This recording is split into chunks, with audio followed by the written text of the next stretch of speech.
قرآن کا یہ اعلان ہے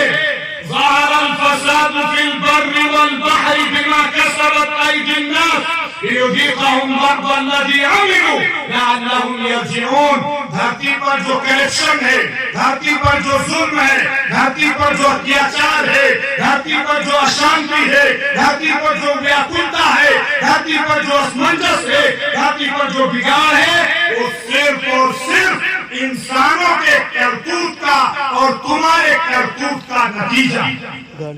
ہم صحیح ہوں، ہم صحیح ہوں، ہم معاف کرنے والے ہوں، ہم صبر کرنے والے ہوں، ہم اپنے بھائی کی قدر کرنے والے ہوں، ہم اپنے پڑوسی کا خیال رکھنے والے ہوں، ہم سچ بولنے والے ہوں، ہم ایماندار ہوں، ہم جو ہے وہ لوگوں کے کام آنے والے ہوں، لوگوں کے ویل وشر ہوں، لوگوں کے خیر خواہ ہوں، لوگوں سے محبت رکھنے والے ہوں، انسانوں کی مدد کرنے والے ہوں. سارا سدھار صرف اور صرف ان کوالٹی سے ہمارے سماج میں آ سکتا. لیکن یہ بھی فرمایا گیا وَاصْبِرْ وَمَا صَبْرُكَ کہ صبر کیجئے جو آپ کے اوپر مصیبتیں آتی ہیں. آقا نے صبر کر کے دکھایا،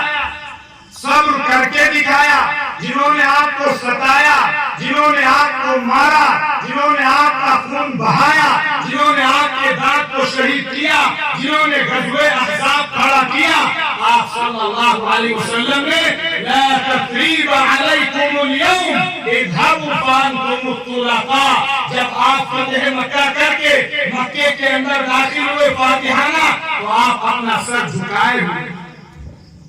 آپ اپنا سر جھکائے ہوئے تھے اور آپ اللہ کی حمد و ثنا میں لگے ہوئے تھے کہ اللہ آپ نے سب کچھ کیا